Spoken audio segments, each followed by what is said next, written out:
Hey, let's move on because a lot of Colts news has come out in the last 2 to 3 weeks as they restructure and kind of strip down the franchise and give it a new face. As an umbrella statement, what have you seen as the most common thread over the last couple of weeks in their moves? Is it just giving the whole new franchise a face, a different face, I should say? Well, I think that's part of it. I also think that when you look at the Colts now, there's an emphasis on defense with the hiring of Chuck Pagano as a coach. I think that he's been a defensive coach his whole life.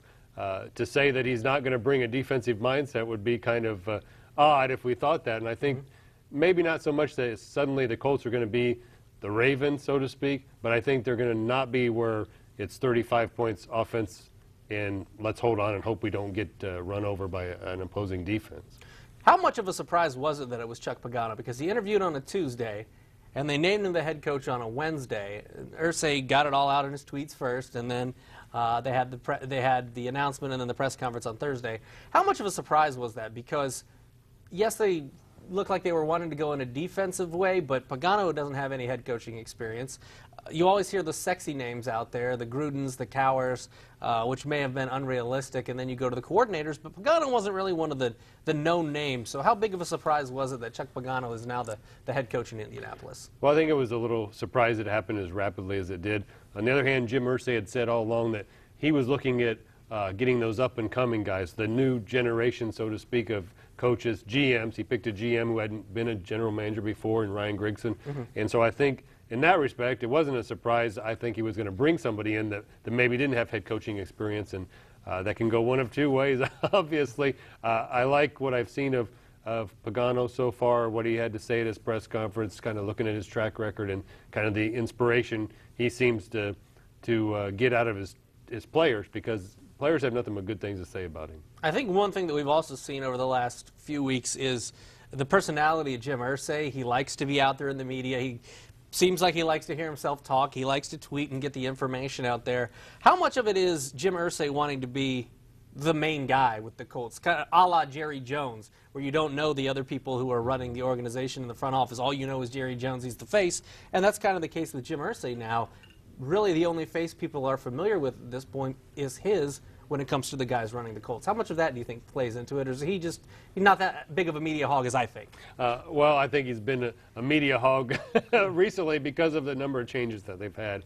I think you'll see as things get rolling and Pagano gets his staff in place, they get through the draft and probably once they get past the draft, I think you'll see Irsay taking a step back as far as being on TV and doing interviews and things like that. Will never stop his tweeting. That's not going to happen. No. Now, I know you were there when Irsay was talking about Peyton's comments after the introduction of Chuck Pagano. So what was the feeling like? Because you were right up there with him talking about the eggshells comments, and Irsay called him a politician, and it's a little back and forth. They issued a joint statement on Friday saying, we're cool. Right. But how cool are they at this point, and what's your feeling on what's going to be happening with Peyton before that March 8th deadline, which is, in many people's eyes, kind of a drop-dead date? Right. I was really surprised that Irsay went ahead and said those things publicly. I think he was kind of hurt by the comments that Peyton had made about it being a bad atmosphere at the Colts complex, which, if you're firing 12 people or whatever it is, right, it's probably not going to be the happiest time. And I think Manning has been kind of out of the loop a little bit because he wasn't able to play this year. He's been rehabbing, and obviously the #1 draft pick. Everybody's expecting a quarterback. It's a new era. So I think you're going to have some strained feelings, because if you're Peyton, you're sitting there thinking, well, it looks like they're ready to move on to the next phase. Where do I fit in? And I don't think we're going to know that until Peyton kind of determines whether or not he can play. If he can play, if he's cleared medically to play, then all bets are off, because I'm not sure what Jim Irsay does in that situation. If he's not healthy by this March 8th deadline, then I don't see the Colts picking up his option, in which case I think he'll be a free agent. Whether he's able to play still remains to be seen. I wonder, because Irsay keeps saying it's not about money, it's not about health. If they don't know, do you think they'll pick up the 28 million and just as a kind of a wait and see? That's an awful lot of money. I don't That's see an how awful you lot can- of money for a wait and see. Yeah, maybe he'll be okay. Here's $28 million to see if he's going to be all right. Maybe you could play quarterback. I would play for $27 million. Yeah. I would save them $1 million. I'm be that a- generous of a guy. That would be a surprise move. There you go. I think it's so much money, even for that level, the NFL, where a lot of money is thrown around. I just think that's awfully hard for a guy who hasn't played for a year, who has these surgeries.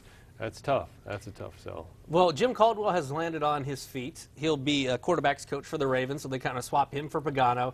And Bruce Arians and Keith Butler are now coming in to help run offense and defense for the Colts. So what do you see as you see that as a good fit for Caldwell, and do you see the new guys coming in as a good fit? Because they come from the Steelers, which, as we mentioned, their Colts are going defense first, and even though Arians is an offensive coordinator, I mean, there's a defense first mentality in Pittsburgh.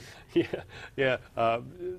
First on Caldwell, I think it's a great thing for him. He's a classy guy. He's a good person, and I think a good coach, and probably as an assistant coach, maybe better suited for his personality and style than the head coach. Although, it's a lot easier to be head coach if Manning's healthy than if he doesn't play all year. Yes, it is.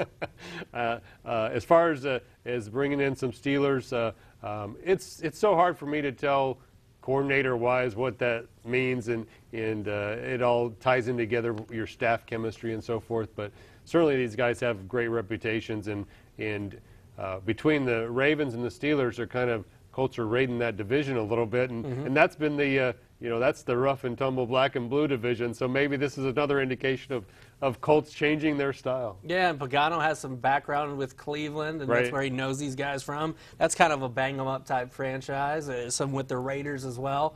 And It's going to be fascinating to see Yeah. how the Colts' personality develops from here. the transformation has certainly begun, and the overhaul is, I don't want to say almost complete because Peyton's such a huge part of it, but definitely moving towards a different type of franchise, which maybe that's a good thing. You think so? Can't be worse than 2-14.